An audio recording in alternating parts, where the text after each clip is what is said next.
Hi hello welcome back to my channel. దోసపిండి రెండో రోజుకి కొద్దిగా పుల్లగా అవుతుంది. అలాంటప్పుడు ఇలా ట్రై చేసి చూడండి. దోశ చాలా కమ్మగా ఉంటుంది.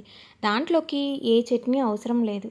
సో ఇలాంటిది ఒకసారి ట్రై చేసి చూడండి.